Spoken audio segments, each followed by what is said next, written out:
Olá, espero que todos estejam bem e que possamos então dar continuidade ao estudo do Livro dos Médiuns. Estamos agora no capítulo 4, onde nós vamos estudar sistemas. E, como sempre, começando esse nosso estudo, vamos com a prece que Jesus nos ensinou. Pedindo a todos os mentores que aqui se encontram, que coloquem dentro de nós a sabedoria, o amor, para que possamos passar um pouco dessa doutrina que nos ensina e que nos esclarece todos os dias da nossa vida. E nós vamos então começando o nosso estudo perguntando: o que vem a ser sistema? Nós vamos dar esse tema em 2 aulas. O que será que vem a ser sistema dentro da doutrina espírita? São discussões, de grupos, de estudos espíritas, especialmente em fóruns, livres de debates, em ambientes presenciais ou virtuais. O conceito estrutural da expressão é a atitude de reduzir tudo a sistema. É um conjunto de preceitos organizados para atuar com juízo pré-concebido. Então a gente vai entender que sistema é ação de opinião. Opiniões que conflitam uma com as outras. E a doutrina espírita, ela apresenta-se, todos nós já conhecemos, sobre 3 pilares, que é ciência, filosofia e religião. Assim sendo, o primeiro ele estuda os aspectos científicos de assuntos mediúnicos, assuntos da mediunidade, da reencarnação e sobre a própria existência do espírito. A parte filosófica é encarregada de estabelecer as relações com o universo e as leis morais. Os que desejam tudo conhecer de uma ciência devem necessariamente ler tudo que se acha escrito sobre a matéria, não é mesmo? Ou, pelo menos, o que acha de principal, não se limitando a um único autor. Porque cada um pensa de um jeito, Nós devemos mesmo ler o que está escrito pró e o que consta como contra. As críticas, com apologias. E aí a gente deve se inteirar de formas diferentes. Ou seja, com diferentes sistemas, a fim de poder julgar por comparação. Por esse lado, não que a gente não preconize, e nem critique, fazendo dessa forma obra alguma. E vamos então ver que, visto isso, que nós não queremos praticando dessa forma, influenciar a opinião desta ou daquela doutrina. Porque não faz parte da doutrina espírita isso, né? A gente não quer tá aí formando, né? Trazendo nossa pedra ao edifício. Não. Colocamos nas fileiras o que nós conhecemos, o que foi pesquisado por Kardec, né? Mas que cada um tenha a sua opinião através do estudo sério sobre a doutrina. E assim a pessoa possa separar o bom do mal, o verdadeiro do falso. Kardec até aqui nos coloca que é preciso ter a compreensão para poder definir o que é espírita e o que não é espírita. Ele coloca aqui que o espiritismo não tem a pretensão de ser único, que tem o conhecimento e a luz.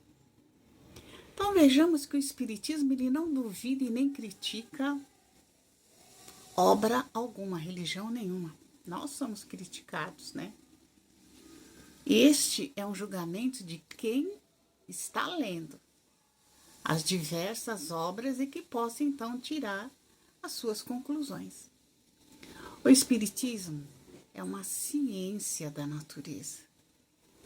Por isso, vamos definir aqui a palavra sistema utilizado por Allan Kardec, como já iniciamos na parte superior, logo do início.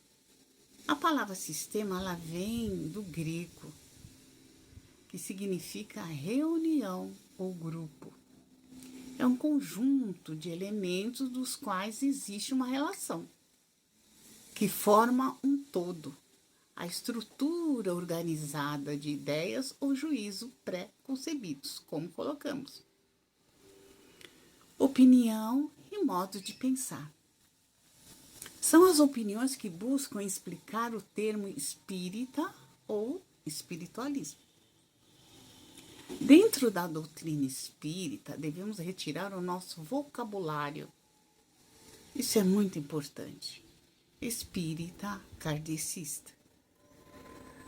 Porque esse termo dará o entendimento que existe um tipo de espírita, que não é kardecista. Todo adepto do espiritismo é espírita. Quando Kardec analisa os tipos de espírita experimentadores, espíritas imperfeitos e os espíritas cristãos.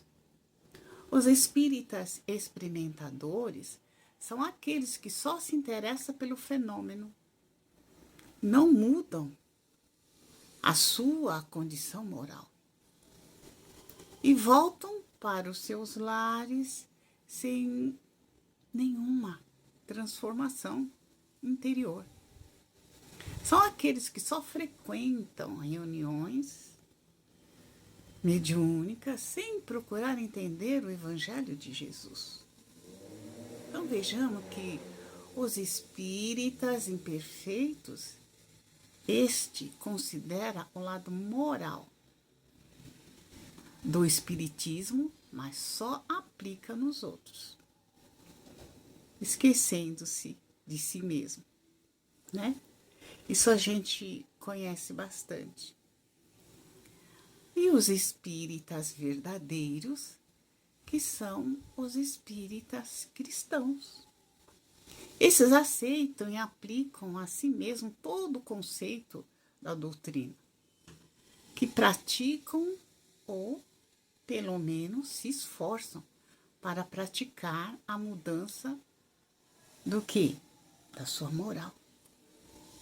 Então vejamos que alguns críticos a Kardec colocaram que ele tinha se acentuado em demasia no aspecto cristão e moral da doutrina, colocando que o espiritismo poderia dispensar a parte religiosa, ficando apenas com o aspecto filosófico e científico da doutrina. Mas Kardec, ele vincula a moral ao Mestre Jesus. E essa informação foi revelada a Kardec. Não é coisa da cabeça dele. Por quem? Pelos espíritos superiores. E Kardec chegou a essa conclusão que a moral é a de Jesus Cristo, que através de centenas de mensagens ele estava ligado a quase 1000 grupos mediúnicos reunidos em todo o mundo. Allan Kardec, para que pudesse ser feito essa doutrina. Kardec, ele selecionava as ideias vindas de médios diferentes. Não tinha um contato um com o outro. Esses médios nem se conheciam. Então vejamos aqui que Kardec ele tinha um método de averiguação. Ele passava essas mensagens para vários médios em lugares diferentes. Só assim observava as respostas, verificando assim que elas provinham de uma fonte única, que eram trazidas por espíritos da mesma categoria, que pensavam da mesma forma sobre os mesmos assuntos. Kardec ele fazia perguntas mentais e recebia as respostas por carta. E assim ele as codificava. Kardec estabelecia um princípio chamado o princípio da concordância.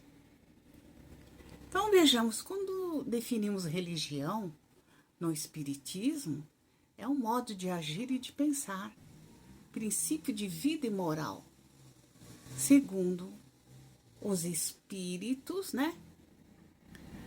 ensinam em referência aos ensinos de Jesus. Na época de Kardec, a religião estava em plano secundário. Nenhum filósofo ou cientista que se prezasse ligava-se à religião. Chamamos de universidade do espírito a concordância do saber que supera o saber do ser humano.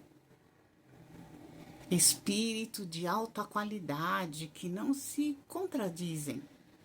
Por esse motivo, nós podemos observar e ver qualquer obra, mas necessitamos ter o conhecimento espírita para ter o quê? O discernimento.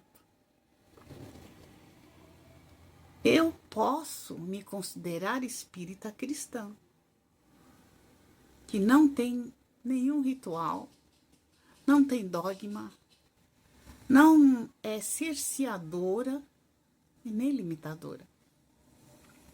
Kardec, dentro da religião, fica com o aspecto moral do Cristo o tempo todo. Correto? Então veja que, porque a moral do Cristo, ela une as pessoas e não divide as pessoas, como em certas religiões que nós já observamos isso. A moral de Jesus Cristo, ela é universal. Perdão, amor, bondade, indulgência e amor ao próximo. Então veja que no livro Seara dos Médios, de Emmanuel, foi publicado quando o livro dos Médios completou 100 anos. A mensagem que se chama Aviso, Chegada e Entendimento. Uma mensagem de revelação. Emmanuel aqui lhe revela como foi o planejamento espiritual da vinda do espiritismo aqui para a Terra. O fenômeno que todos nós conhecemos das mesas girantes, ele foi fraudado. Isto fez com que todos acreditassem que o espiritismo também poderia ser uma fraude. Apesar desse fenômeno, na época, ser considerado como uma brincadeira e não como um cunho ritualístico e nem tampouco religioso. Muitos faziam crítica do espiritismo por não aceitarem uma ciência nova.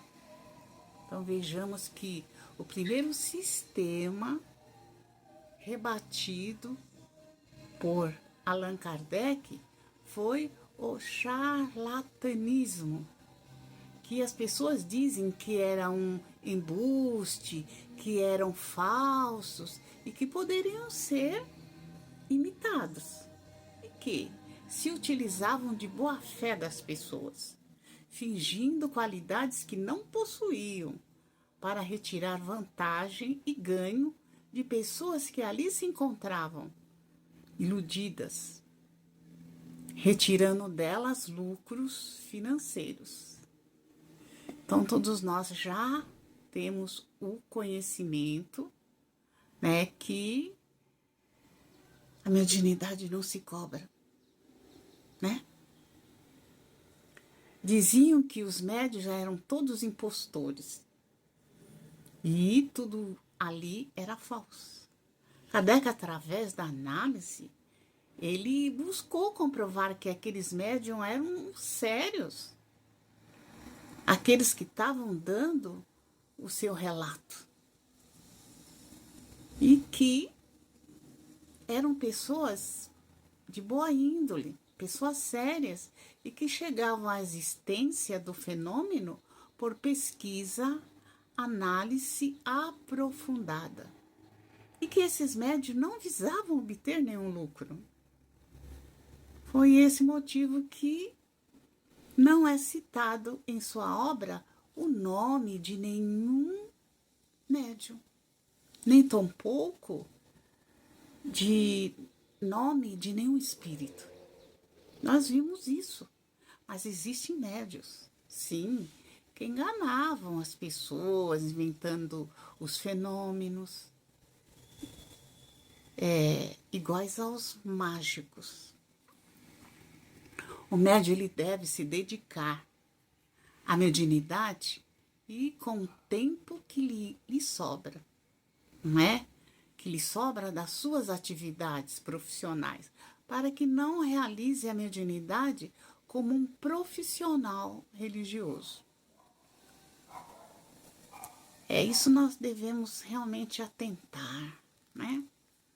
Hoje nós temos 2 jeitos de charlatanismo, que são as curas, que prometem cura, curas que não irão acontecer, porque muitas doenças estão dentro do plano reencarnatório da criatura. Ela programou isso no mundo espiritual, antes do seu reencarne. Não é um castigo divino. Outro tipo de charlatanismo são as cartas consoladoras, que necessitam ter ética. O necessitado, ele não necessita dar data de nascimento e falecimento, somente o nome do ente querido, para que não haja indução de informação para o médium. O necessitado vai reconhecer pelo conteúdo da mensagem. Aqui Kardec continua e coloca agora o sistema da loucura. Mediunidade não causa transtorno mental, gente. Mediunidade exercida com equilíbrio, ela expressa saúde. Quanto mais o médium trabalha mais sua saúde é revigorada. Ao contrário, aumenta a sua imunidade. Então, esse comentário nós estamos aqui excluindo através desse conhecimento. O médium não é uma pessoa fora da normalidade. Ele não é sui generis, ou seja, ele vê espírito, mas não é diagnosticado com transtorno mental, não, gente. Aqui, então, continuando, Kardec coloca o sistema de alucinação, que vem em si, que seria uma ilusão de ótica. No caso, estava se falando aqui das mesas que se movimentavam, né? Acreditavam que era ilusão de ótica, provocado por pessoas, a princípio. Foi por isso que Kardec, então, vendo que isso não poderia, ele foi averiguar. Mas no caso das mesas, não só se movimentavam, mas também elas respondiam perguntas inteligentes. E assim, sendo, não era uma alucinação, nem tampouco uma ilusão coletiva. Foi isso que Kardec, como observador, cientista, se interessou em busca de conhecer o fenômeno ali existente. Todos nós já vimos ali falar dos músculos, né? O sistema dos músculos que podem instalar. Na sala havia um médium que instalava os músculos das pernas, dos dedos, dos braços. E esse barulho, as pessoas acreditavam que era um barulho das mesas. Ele queria provar que as mesas girantes eram uma fraude, né? E nós temos também o sistema das causas físicas. Outras pessoas comentavam que as mesas se movimentavam por causas físicas. O primeiro pensamento foi atribuir a causa ao magnetismo, a eletricidade ou a ação de um fluido qualquer. Esse foi o primeiro pensamento. Na época de Allan Kardec, o magnetismo estava em alta. Todo sistema, todo cientista, ele confiava no magnetismo. Magnetismo de Mesmer. Os magnetizadores eram materialistas. A palavra magnetismo está ligada a imã. Nós somos capazes de fazer, sim, um objeto se aproximar ou se afastar, ou pela imposição das mãos, ou eu posso induzir o meu fluido magnético e curar uma pessoa. Esta era a hipótese de quem? De Mesmer. Mesmer, ele pensava dessa forma. Por quê? Porque ele era um cientista. Inclusive, Allan Kardec também, quando foi convidado pela primeira vez para assistir, né, como eu já coloquei, os fenômenos das mesas girantes, ele também não foi, assim, acreditando, né? Pois, naquela época, ele também era um magnetizador. Então, a sua dúvida também existiu. Mas foi quando ele verificou que por trás das mesas girantes ali havia um ser inteligente. Uma mesa que não é dotada de cérebro e sem nervos, não seria capaz de responder as perguntas com inteligência, né? Aí caiu por terra a ideia dos magnetizadores no sistema das causas físicas. Outro sistema que Kardec coloca aqui é o sistema de reflexo. Acreditava-se que o fenômeno mediúnico não existia. Acreditava-se que algumas pessoas emitiam pensamentos no ambiente, como se fosse o som que ali estava sendo propagado. E os médios captavam esses pensamentos. Mas essa teoria não se sustentou. Kardec, ele desmorona esse sistema, mostrando que eles são incapazes de analisar os fenômenos de efeitos físicos.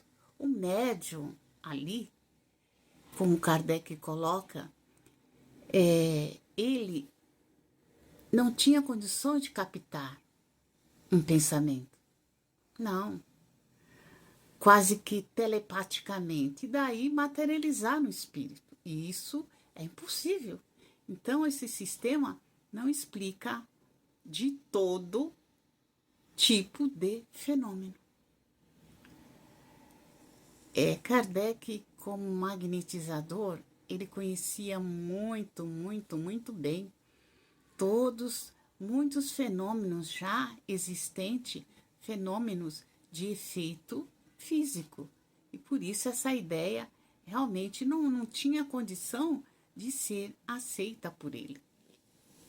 Kardec, ele tinha também assuntos que o médium tratava, que nenhuma pessoa do ambiente pensava. Ele analisou isso.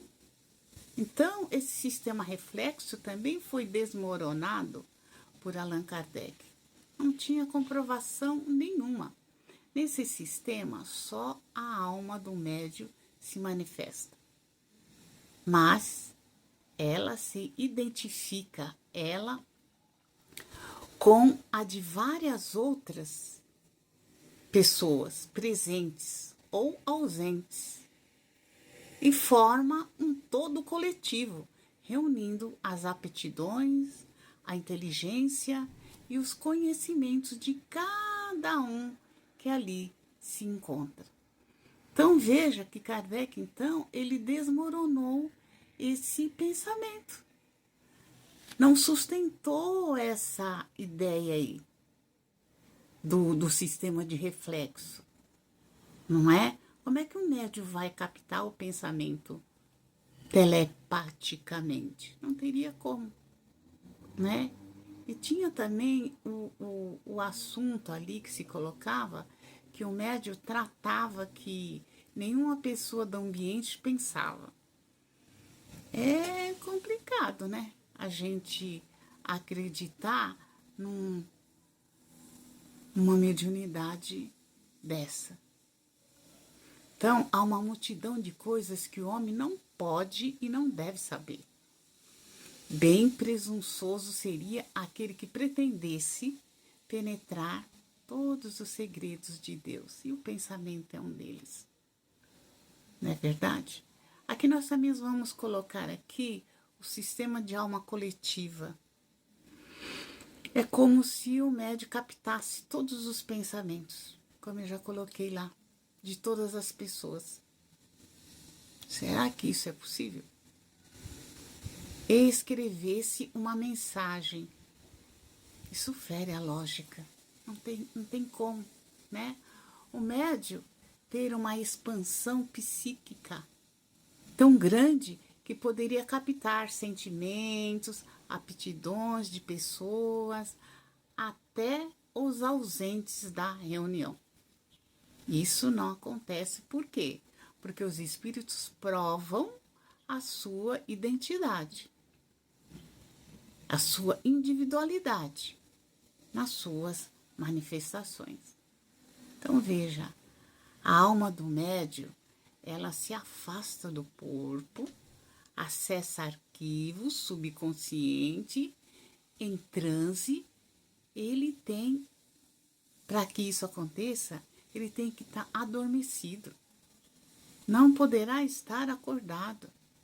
E assim, em estado sonambúlico, é a alma do médium que se manifesta. Mas isto não impede que outras almas se manifestem pelo médium. Esse aí é o sistema sonambúlico que Kardec está aqui nos colocando. E Kardec também ele coloca a palavra emancipação da alma, onde o médium pode expandir-se e comunicar-se. Também isso aqui é uma tese do animismo, né?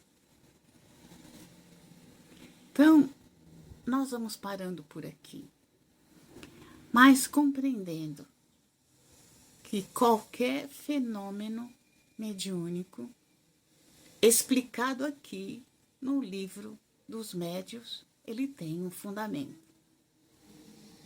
Nada que é colocado aqui foi colocado sem verificação, sem análise.